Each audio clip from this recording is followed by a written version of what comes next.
On today's show, our Hawks player capsule series is back, and we look at Mo Gueye with a visit from Glen Willis of ATL on 29, and it's coming up right now.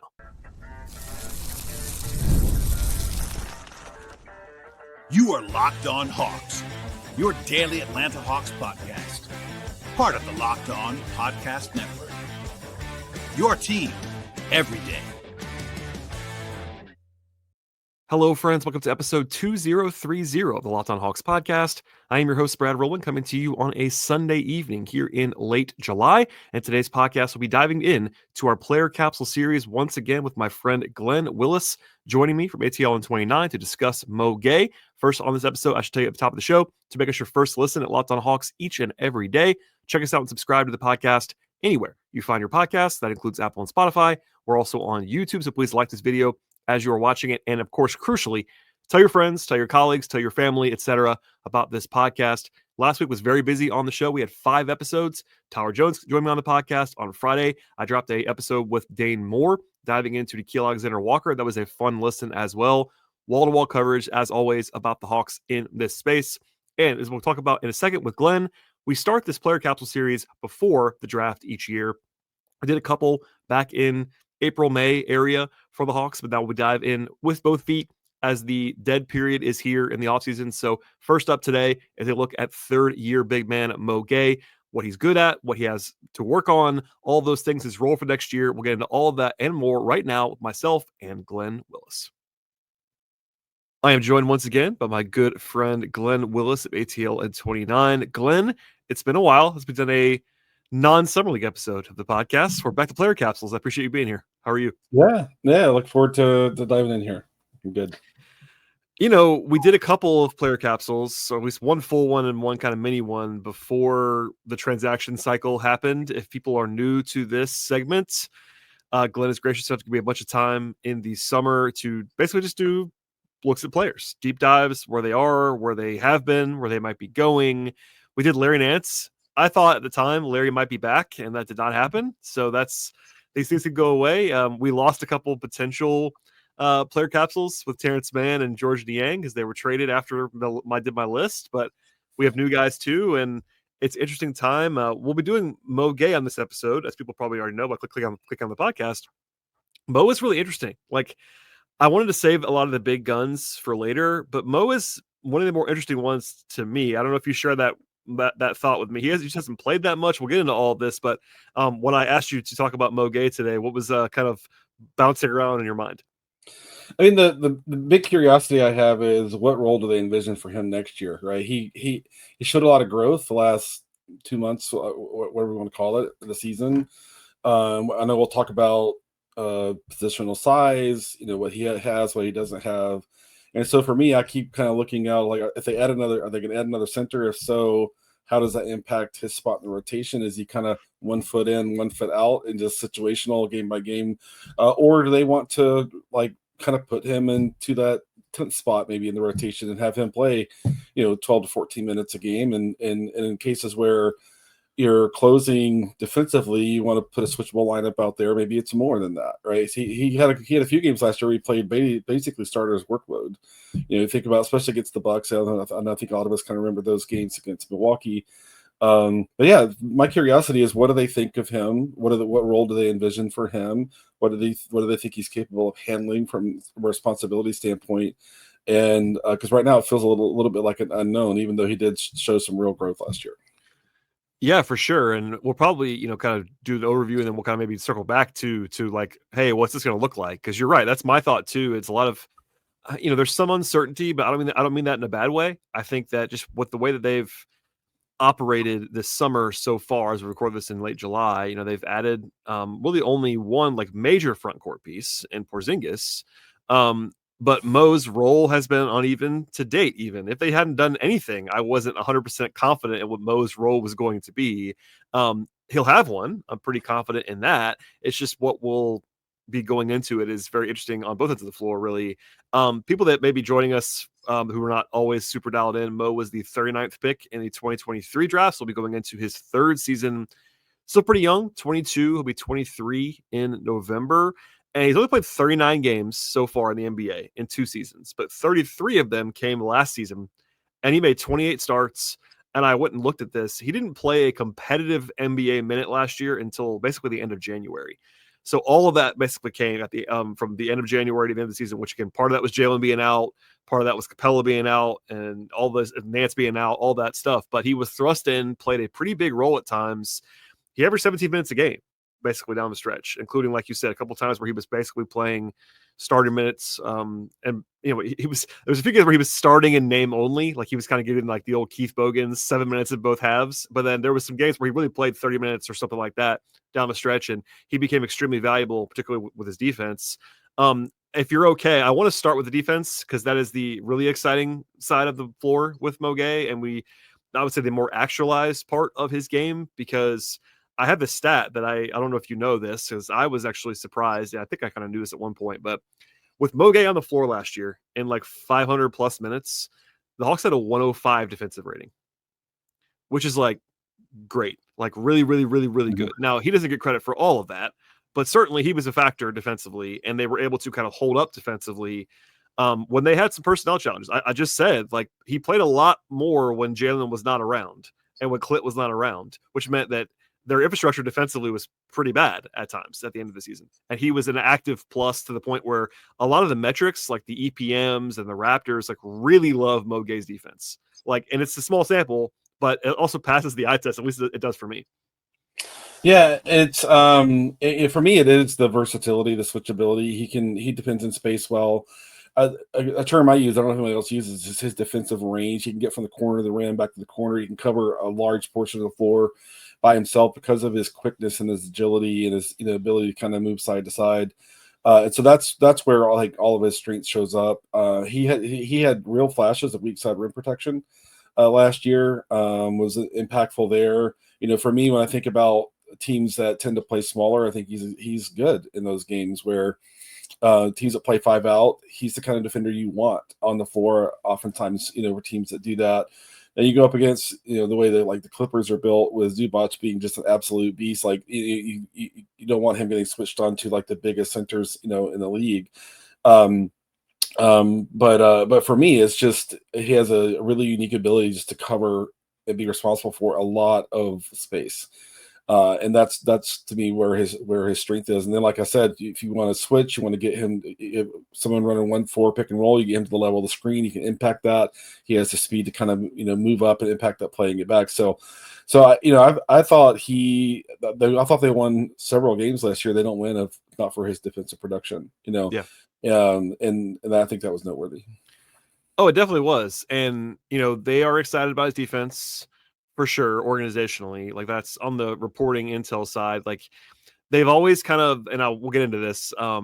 They've always kind of had this barrier up where they don't really, at least they haven't until recently, if it's changed, believe that he's a full-time center. And part of that is what we just talked around a little bit. Like he's really thin, listed at 6'11", 210. He's still very thin.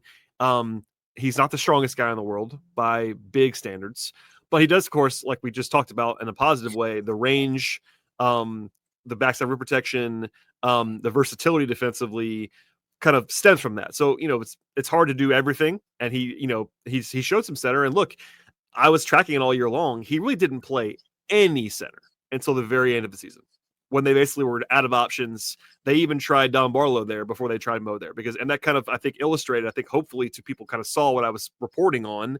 Like they don't think he's a center for the most part, and they put him there out of necessity. But we'll come back to this. They do have some center minutes available on the roster right now, and as we record this in late July, a lot of people, I think, kind of including me, are penciling him in, not in pen, but penciling him in. Like, hey, on a night with Porzingis unavailable, or Porzingis turns an ankle, or something like that, or Kongwu turns an ankle, is the third center Mo Gueye. And I think right now, at this very moment, again in late July, I think it probably is. And I think the end of last season maybe gave the Hawks a little bit more confidence in what he can do if he's asked to do that. Kind of being a more traditional anchor, and he won't be staying under the rim like Porzingis will be. They're very different defenders, but he can at least be like, hey, Quinn, throw him at that spot, and we won't worry as much as we might have a year ago. Yeah, and then there are things you can do scheme wise to protect him a little bit. Like you don't want him just playing straight drop. He's not strong enough to kind of hold up all by himself there in the middle. But you can be more aggressive at the point of attack. You can kind of, get him up to the level like we talked about a minute ago. And those are things where if you want kind of a faster defensive lineup, he really kind of gives you that in that sense. It'd be interesting to me in a game where Porzingis doesn't play. I mean, we have to assume he's, going to be in that mid to high 50s range. Hopefully you get into the 60s. So if knock on wood for the Hawks. But if it's Jalen and Mo on the floor, it's like, Jalen's a lot stronger. Now Jalen's not some huge like muscular guy, but he has a stronger base. He has a stronger lower body, and those things. It's like, does Jalen play some center on defense in those matchups as well? What does that configuration look like? And then of course everything could change if they go sign a Thomas Bryant or someone like that.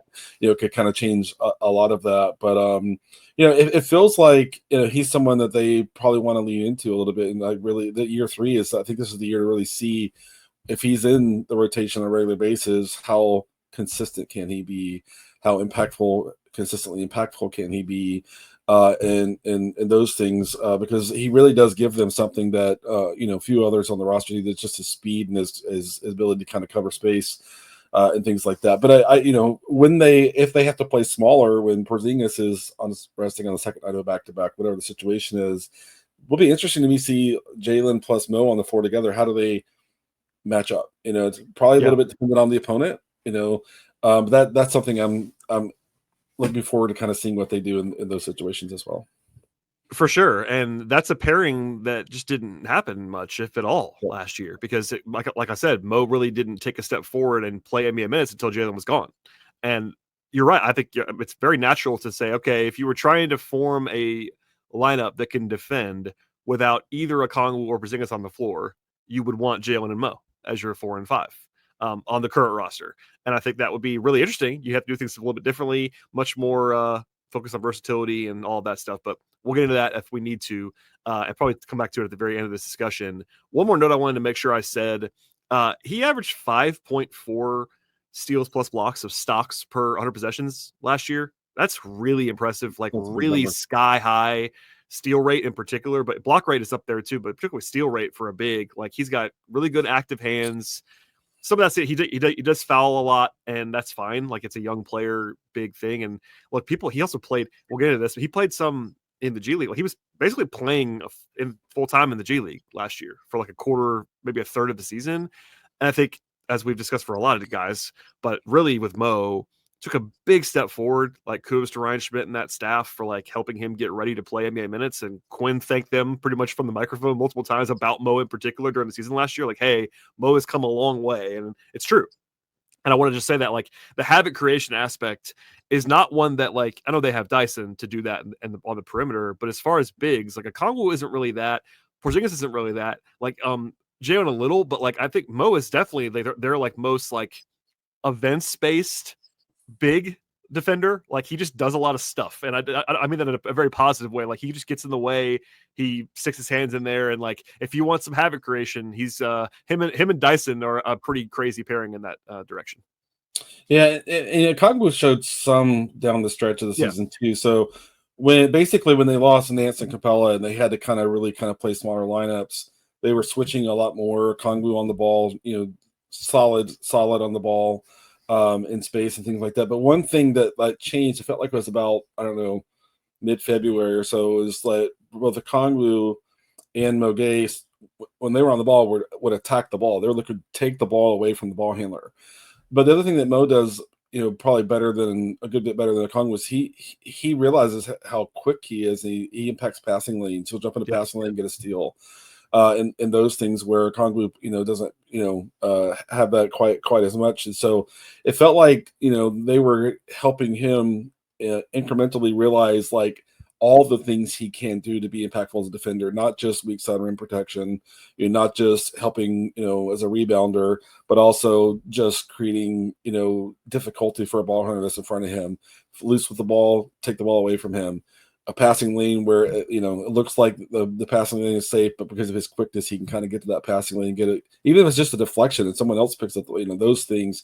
And so he was ramping up his ability to kind of impact plays in the defensive half court last year down the season, and that to me was the growth. Was we talk all the time about one thing veterans do is they know what they're good at, they know what they're not good at, and they do the things they're good at, right?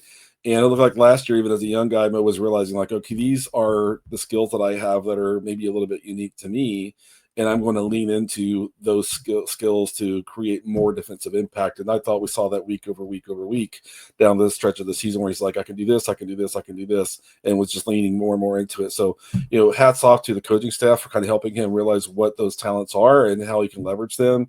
And credit to him for being coachable and taking that direction, because I think it did make a difference in a handful of games last year.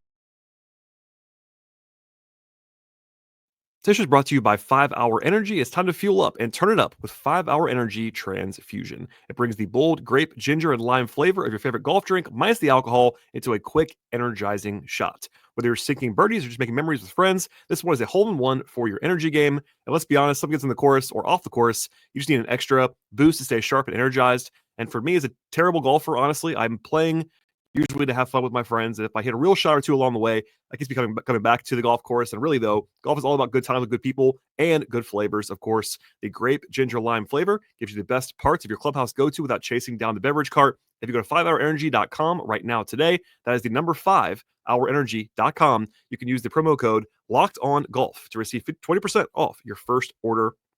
That is code Locked On Golf, 20% off your first order. This offer is only valid until September 30th on one order and cannot be used with other promotions. The code is also not good with subscription orders. And whether meeting up with friends or trying to turn 18 holes into 36 holes, get the energy boost right now that you need to power through. Order transfusion flavored 5-Hour Energy shots today.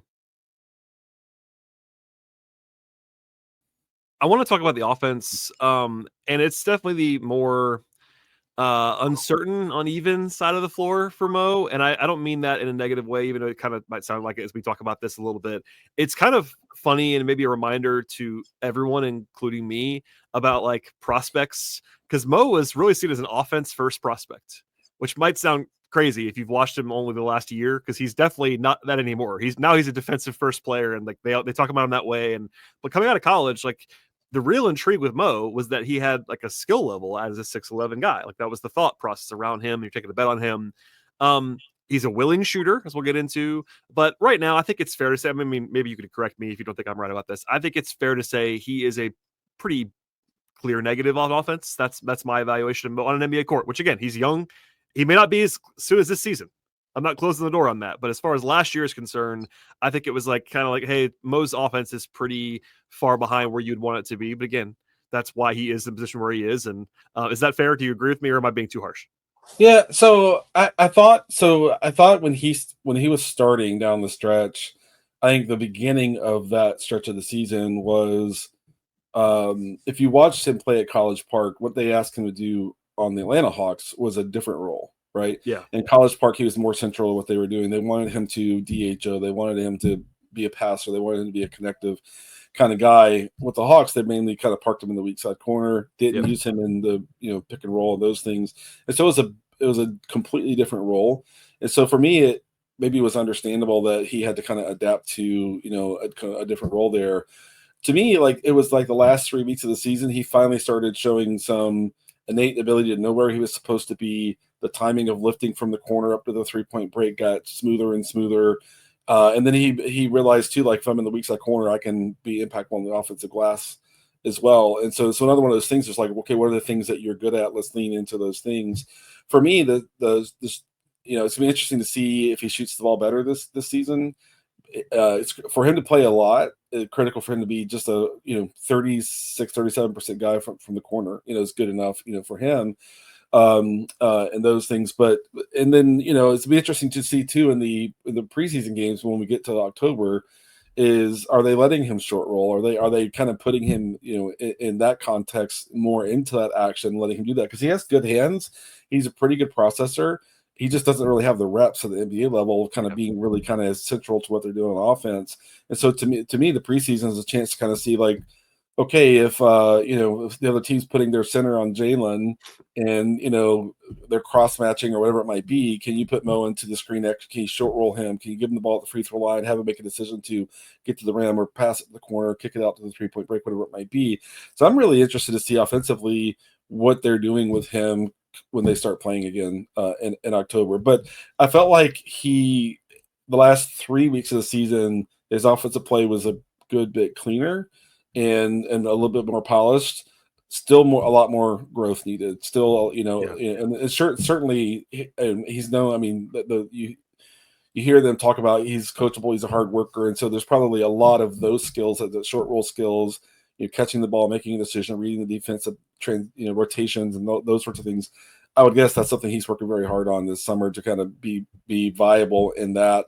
If they get into a kind of a weird game where the opposing team is cross matching and they need to use him in that role. I mean, the Hawks leaned into a lot of guard screens with Dyson a ton last year. But you need to have that, the option of kind of being able to pull the other team's weakest defender up into the play. And sometimes if they're trying to hide a defender on Mo in the corner, there's an opportunity to kind of maybe use him if he can get enough reps to develop the skills to function as a short roller. Yeah, no, that's all fair. It's funny, you don't have my notes in front of you, but I noted, I think it was like the last 9 games of the season, which is about the last 2.5 weeks, 3 weeks that you were talking about. His offensive rebound rate like doubled. And it's because they were letting him crash, essentially. Like they were encouraging him to crash in a different way than he was before. And that may seem like a small thing, but that's one of his best offensive ancillary skills right now, is that he can go crash and create positive havoc as a guy who's a great athlete, who's that long, like second chance opportunities, all that stuff. It's interesting. Like he also, to his credit, was a very low turnover player last year at the NBA level. Only 15 turnovers in 533 minutes is actually really good. Part of that's that he had a small role. Like they weren't asking him to do a lot, which is what you just laid out. But him not making like glaring mistakes is helpful for a guy who's in that kind of small usage role. You mentioned the shooting. He is a willing shooter. And I know that people sometimes will see a bad number of percentage and kind of recoil when a guy shoots. But I can tell you, and I know you have heard me say this and heard them say it probably, the Hawks have encouraged Mo to shoot. There's never been a like, hey, Mo, don't take that shot. If you're open, let it fly. And at the NBA level, it's not gone in. It's 26.7% in his 2 seasons of small sample size. But I will say he's a career, well, at least the last couple seasons, last season, like 39% in the G League from 3. Now, that's not a real, I mean, I should say not a real number. It's a pretty small sample too. But it's 2 small samples. You have one pretty bad one in the NBA and one pretty good one in the G League. And it's like the truth's probably in the middle if I had to guess on Mo. But I think that there is more to his shooting than the box score percentage would tell you. And I think that him he averaged 7.1 per 100 possessions last year, attempts. That's a lot of attempts for a guy playing combo big minutes. And it's because they want him to take that shot. Like part of it's that he was in the corner, like you said, but he got a lot of corner threes. That's actually a number I have too somewhere. Oh, yeah, he shot 12 of 49 on corner threes last year. I'm kind of a Mo Gueye offensive skeptic, but I'm also very confident he's a better shooter than that. Like that's like, 24%, 25% on corner threes. Like he's going to make more of those. I'm pretty confident in that. Yeah, and as we talk about often, one of Quinn's rules of thumb is no matter who you are, again, we always last 2 seasons, the Capella exception. Yeah, except for Clint, everybody else. Yeah, no matter who you are, if you're open, you're shooting. You take that shot. Yep. That is a requirement for everyone on the floor. Is and even like Dyson last year, Dyson grew so much as a shooter the last couple months of the season, but a part of that, just like you're saying, is the willingness to just take the shot. And with that comes confidence, in those things. So I think he's a better shooter than that too. And of course he showed that in the G League, but I think for them it's like, okay, what is the offensive role? Can we have you doing more things than you were doing last season? Can we kind of stretch your role a little bit and get you doing 1 or 2 other things? That's what I'm really interested in seeing come October. I totally agree, and it's just one of those things where and I've been begging this drum, I'll say it again now. There is on the current roster as of late July, not a single player on a 2-way, on a full contract, not a single guy in the organization right now that they do not want to take threes. Not one. Now, there are degrees, obviously. Like, guys have greener lights than others, but there's no non-shooters anymore. Right? And that's been, I think, a pretty intentional thing from Monty. Like, people always want me, I always get, I'm sure this happens to you on social media too, like, why can't the Hawks sign center X? And center X is often a guy who's like a total non-shooter. And I'm not saying the Hawks would never do that, but they do seem to want a certain type of big who can do some stuff on the perimeter and shoot. And Mo fits that bill. So if he makes more shots, that would help a lot. But it's the ancillary stuff. Can you be an offensive rebounding threat? The passing, to me, has never really popped a lot. He hasn't made mistakes, but it's also like not his like natural strength, and it wasn't at the college level either. Like he'll make the fundamental easy one. I haven't really seen it. I mean, maybe you have seen more than I have on this front about his like passing vision. Again, not really his role, but have you seen anything that jumps off the screen as far as like ball mover? I mean, for me, he looks like a guy who just hasn't had NBA reps in that role.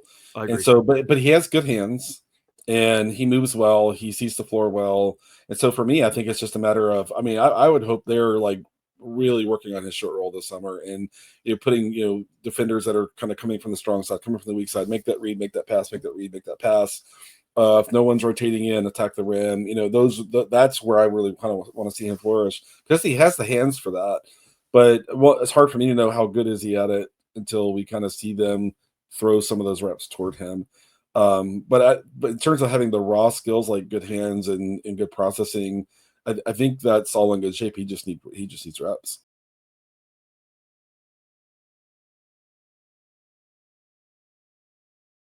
So we teased at the beginning, and we'll come back to it now to kind of wrap things up a little bit on Mo, like what the role is. I mean, probably the biggest question I get about anything this time of year, it's the dead zone. I get it. Is like, what's the starting lineup? What's the rotation? Who's going to play this position? And I get it. It's what we're doing right now. Mo is an interesting one. Like I've kind of done a rant already about like traditional depth charts. And I'm not really using that format anymore. Like, but if you wanted to do that, like I might argue Mo is the backup power forward right now. If you wanted to go through that lens, that is an argument that I would make. At the same time, there are questions like, okay, opening night, everybody's available against a vacuum opponent, which you can't do. I know that. Just to get out of the way, Glenn. I know you're going to tell me it's matchup dependent because it's true. It is, but opening night vacuum, like, is he going to play? And the answer is I don't know, honestly, right now. Is he the third center, which I brought up earlier? That's a question that has to be answered. Like, will he play? Will they play him with Okongwu or with Porzingis? I don't if they want to, because that's one of the, I mean, other than backup point guard, which has been a topic for years and years and years, who is Jalen's backup is a question I get every day. And it's like, it might be Mo. I mean, look, I've said this before. I think Mo and Asa are not necessarily directly battling for minutes, but they do come from the same pie to some degree. I think they would probably trust Mo right now more than Asa at an NBA level because Mo has 2 years experience. Asa doesn't have that. But Asa's got more like, it's a different skill set, but Asa's got more perimeter skills with the ball. He's a good ball handler, all these things that but Mo defensively is almost certainly going to be like leaps and bounds better than Asa right now at the NBA level. So I say all that long preamble, like what's the role going to be? Like if you had to guess right now, again, late July, let's say they don't sign a third center. Is that his most like frequent role? I mean, this is very open-ended on purpose because I don't have the answer for you, Glenn. What are you thinking about this? Like, is he going to play regularly? Yeah, I mean, so for me, if I were in charge, and I'm not, nobody has ever trusted with me, asked me for my opinion, But for me, I think they do need a third center, and if it's a third center where we're playing a team that's 5 out, it might be Mo playing that fifth big role, let's call it fifth big role, in the rotation, and go to Thomas Bryant or whoever, right? If they're playing a team that's big like the Clippers, or you got someone like the Nuggets, you need someone who can kind of just go be physical with Jokic and things like that. It might be that bigger center. So for me, what I would like to see them do is have the ability to swing towards a bigger lineup or swing towards a smaller, faster lineup, depending on the opponent. And that might even be within the game itself, as when another team goes. I mean, a lot of teams like the Pacers played like 4-guard lineups all of last year, right? And that's a matchup where Mo works, But then you go against a team like, if Embiid is healthy, or Jokic, or Zubac, or the other kind of really big centers that are out there, Pirtle, and those things where you might swing it towards another center. So for me, I don't know what their plan is right now. My feeling though is that I'm not counting on Kristaps Porzingis to play more than say 60 games. Yep. And I think that would be a good outcome in the regular season for him. But I would like to see them have a guy who's their third center, Doesn't have to play all the time. You can swing towards Mo when that's the thing to do. You can swing towards that third center when that's the thing to do. And I feel like that's kind of what it seems like makes sense to me. But I know you and I would exchange thoughts on the guys that are out there, the guys that are still out there, like a Thomas Bryant, want to go somewhere they can be the second center, not the third, right? There's more minutes. That's the way you build your next contract value. I mean, agents aren't dumb and players aren't dumb about that. So they're trying to find a way to kind of slot into a role that's bigger than what the Hawks have to offer. Now the Hawks could tell, hey, we're gonna sit Porzingis 15 times or whatever it is, and there's an opportunity there.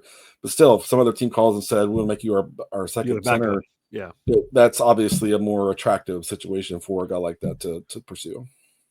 Yeah, that is a different podcast, but that's one of the reasons why I keep telling people like why the Hawks have this open roster. Again, we're recording this late July. This could change by the time you listen to it, but why they have this open roster spot, it's like, hey, there's kind of a freeze in the league right now because everybody that's signed has signed, and a lot of guys that haven't signed are looking for the best role because it's just they have minimum offers, and it's all about like, hey, how can we springboard this for the future? So yeah, if you could snap your fingers right now and sign whichever one is your favorite player, whether it's Bryant or Precious Achua or Chris Boucher or a more traditional big, whichever guy you think you want, it's possible they've already called that guy and that guy's waiting. It's just that's the nature of what's going on here. So, one more note, contractually, because we're just here. They still have a cheap team option on Mo for the following season. So he's still under team control for another 2 years, which is good for a young guy. They signed that 4-year deal with the team option coming out of in the second round pick that he was. So not a concern yet on that front. If he breaks out, they got him for another year. They can maybe do a cheap extension. There's all kinds of things that are in play with Mo. One thing the only thing, because everybody wants me to be confident about things I say. One thing I am confident in is that if they didn't add anybody, any night Porzingis or Kongwu is not available, Mo's going to play. That I'm confident about. I think Mo is ahead of Asa. Again, they're different positions, but especially in October of year one. And I know this is my bit about rookies, and it's not about Asa. I like Asa. I think something really went well for him, all those things. But fans, I mean, people, I did a radio hit the other day, and I'm just not malice. That's just what was asked me. It was like, well, Ace is the backup power forward, right? I'm like, I don't think he is. I think Mo Gueye is, at least he should be. But from what we saw last year, Mo Gueye is ahead of Asa right now. That could flip in January or February. But as far as October is concerned, Mo would be kind of next man up. And look, again, he might play opening night if they go 9-10 deep, and maybe he's that guy and matchup related. And this is a team. And we laughed about this in Vegas together, Glenn. This is a team that's going to, I would say, bother, maybe flummox people that really like their traditional positions of things, old school depth charts. Like this is not a team for that. The Hawks have a couple of guys who are in their boxes. Trae Young is the point guard, for example, but a lot of guys who are not in traditional boxes. And I like that. I think it's a good thing, but they're going to flummox some people with like combinations. Backup point guard's the easiest one, but even backup front court stuff too. It's like they're going to be like, it's going to be about who plays with who. What are you trying to do defensively? Are you going to switch all these things? It'd be interesting. Yeah, second unit's gonna be like, is Kennard the point guard or is Kobe the point guard? And the answer is both, yes. Probably. The answer is yes. Right. Exactly. And even Nikhil Alexander-Walker, as a third guy who can kind of function on the ball. So I think there is a lot of fluidity to how they're going to deploy quasi positional alignment, I'll call it, across the season. And I think that's where the league has been there for a while. The Hawks have kind of been stuck into players that really didn't have as much positional versatility. They built a roster this year where there's a lot of positional versatility, and I think that's going to serve them well. Yeah, I agree wholeheartedly. Well, before we sign off, anything you want to add about Mo, feel free. And if not, where can folks find your work? Because you'll be back soon, hopefully, to do more of these. But in the meantime, people should be following all of the stylings of Glen Willis. Yeah, I mean, for me, I'm excited to see what they're doing with him. Game one, preseason game one. How much are they unlocking some other stuff for him? That's defensively, he does have some unique talent and skill to impact the defense. And all that sort of stuff. So I'm just excited to see what they're doing with him, when we get to the point where they're playing some, an actual basketball game. So I know Hawks fans were kind of excited to see how much he grew as a defender last year. The big thing for me is like, what are they doing with him offensively, and are they unlocking some other stuff for him? Because that's really they want him to play like a lot. Jalen's in foul trouble. Oh, Mo, we need you to play 25 minutes tonight. The expansion of his offensive game and the growth of his towards a broader offensive skill set is the key to making him viable for games where they need more minutes from him. And to me, that's the big fork in the road, is can they grow him offensively enough that he's reliable and can do the things they need to do in those moments where Porzingis is sitting on the second night of back-to-back. They need more minutes from him. I'm not really worried about the defense. I think he showed a lot there. It's how much more broad can his offensive skill set become for him to be viable to play more minutes. That's the thing that I'm, really anxious to see. Yeah, it's why I wanted to do this one pretty early. Is he's really interesting. It really is, like, in a good way. The end of, like, Mo was kind of in that realm early last year. I was like, oh, man, this might be it for Mo. Like, not in a bad way. It's just like the cycle of guys, like. Yep. Never has an opportunity to play, second round pick, no guaranteed money in the future. Like, you could move on from this guy at any point. Now you got the front office change, but he showed enough. And, the sicko guys that I trust around the league, they're not just looking at box scores, who actually watching, like, hey, what's going on with this Mo Gueye guy on defense? Like, on defense, this guy can really, I'm like, yeah, he can really guard. Like, he was legitimately, like, not just like, he was like nationally impressive defensively at times last year. So that's a building block, man. And I as a defensive sicko, I very much enjoy what we saw from Mo. I know you do too. So I'm excited. Absolutely.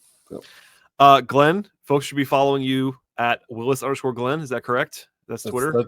That's it. And ATL 29 is the podcast home.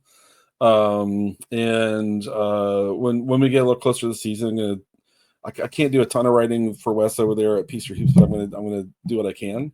Yeah. So, but yeah, as I always say, like, support the guys at Peace Hoop. They do awesome work over there. Wes is leading a great group over there. So go, if you're not following all the writers over there, go fix that and support them.